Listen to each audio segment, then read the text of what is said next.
Mukhang talagang ipakukulong na po nila si VP Sara Duterte. Nako, kasi hindi ho kasi nila matalo sa ratings at wala hong naniniwala sa mga kasinungalingan nila at wala hong nakikitang mali kay VP Sara Duterte ang mga kababayan natin at ang taas po at talagang matindi ang kanyang sa numero ng kanyang survey.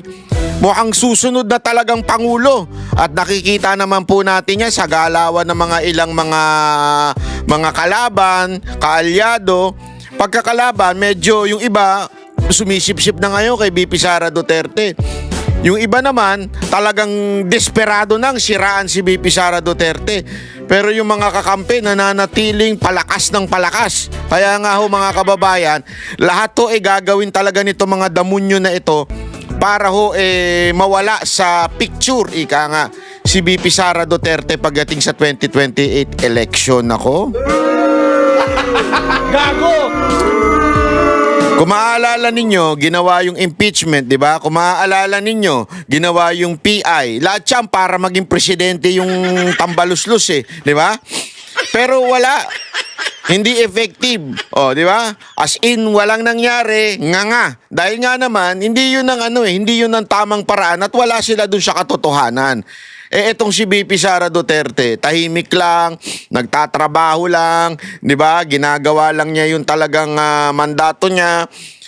Tapos, patuloy na umaangat. Etong si BBM at saka yung mga bata niya. Ayun na, negative nga yung isa di ba? Talagang pabagsak ng pabagsak. O, si BBM, presidente na yan, pabagsak pa rin ng pabagsak. Saka nakakita ng ganyan. Di ba? Mamaya may papakita pa po tayo. Talagang sinuplak ng tadhana na naman ito si BBM. Alam mo ito si BBM, no? Yung, kasi itong mga tao na to, yung mga lulong, ha? Yung mga lulong na yan, lulong sa kapangyarihan. Ang akala kasi nila, kontrolado nila lahat ng bagay. Dahil marami silang pera, nasa kapangyarihan sila, babayad sila ng mga media, babayad sila ng mga squammy na vlogger yung mga squammy na vlogger niya na papatusin kahit 2,000, 10,000, basta lang makasira ng tao at kumita, papatusin. Mga squammy yun Di ba kita nyo naman yung ginagawa?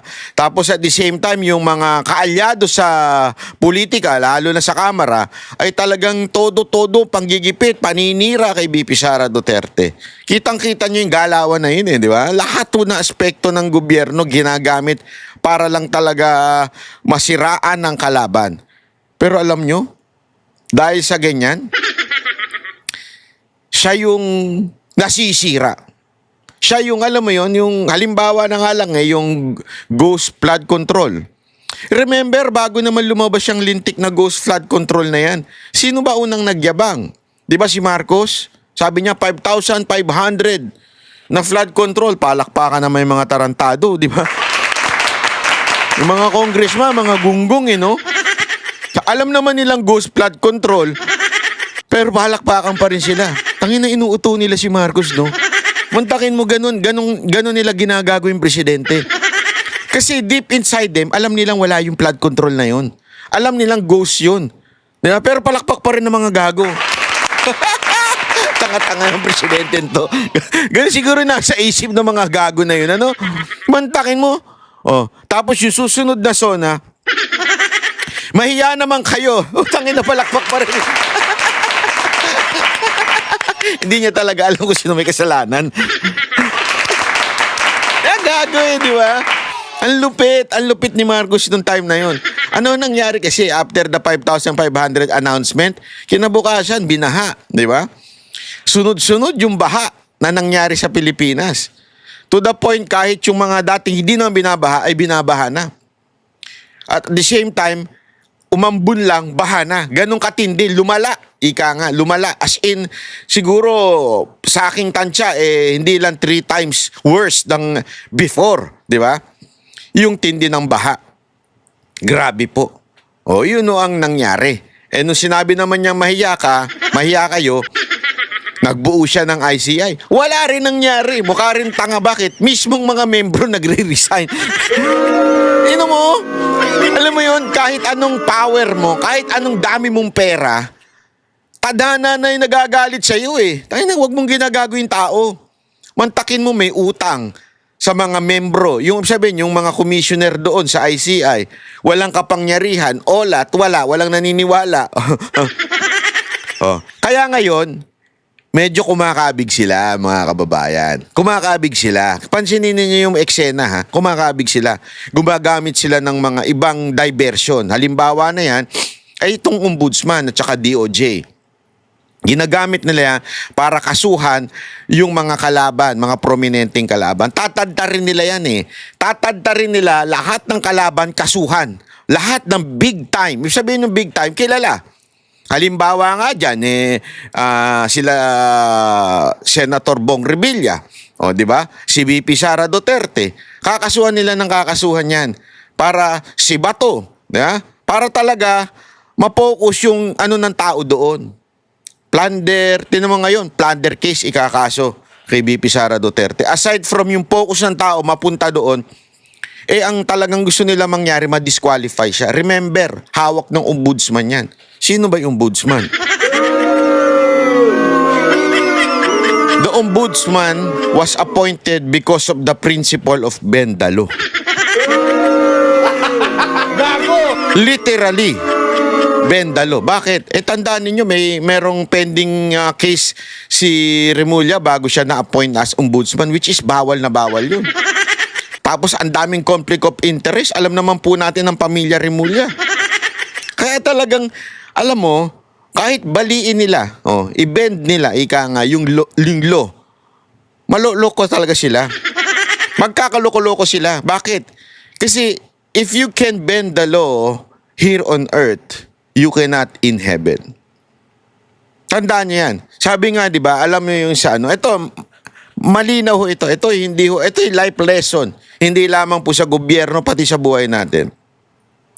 Naalala nyo yung the Lord's Prayer? Di ba meron nakalagay doon na, Thy kingdom come, Thy will be done on earth as it is in heaven.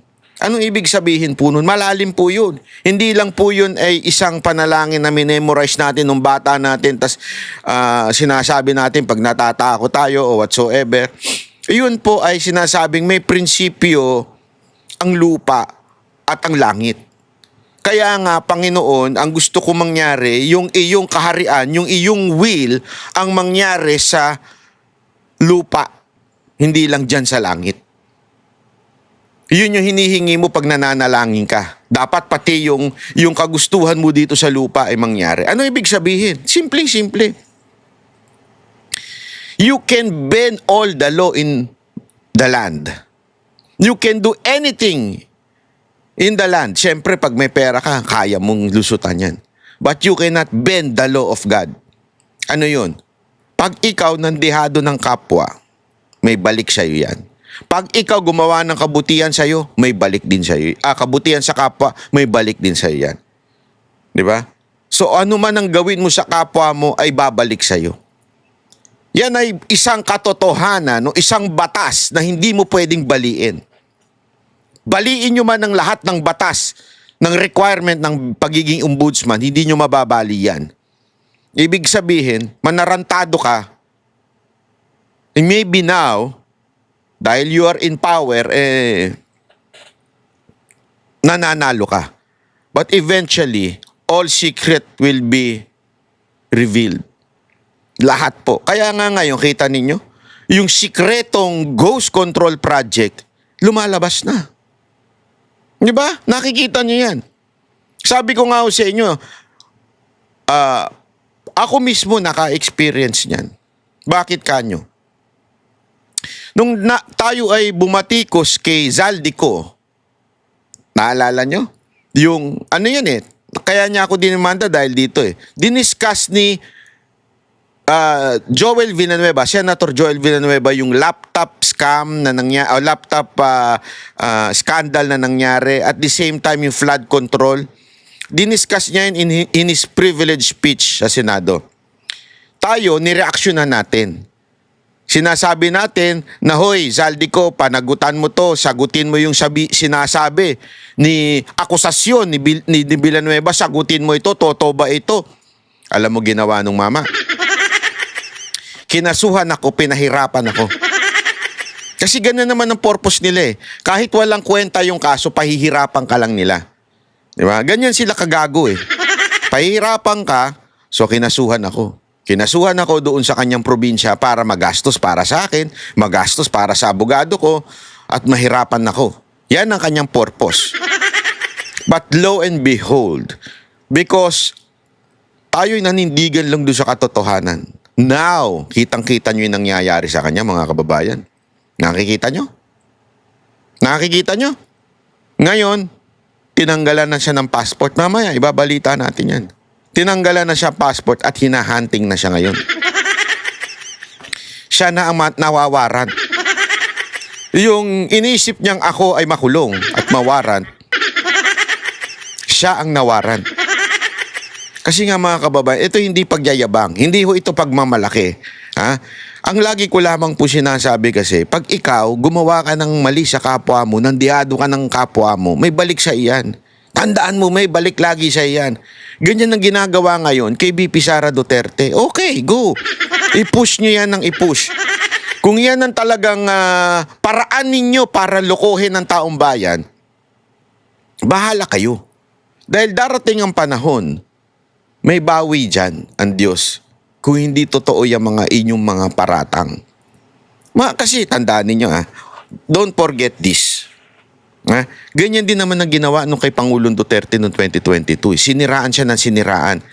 Sa babae, sa may bank account, lahat sinira sa kanya. Anong nangyari? Landslide, presidente yung mama. Na isang probinsyano lang, sabi nga niya, lagi niya sinasabi, isang probinsyano, isang taga Mindanao lang ako.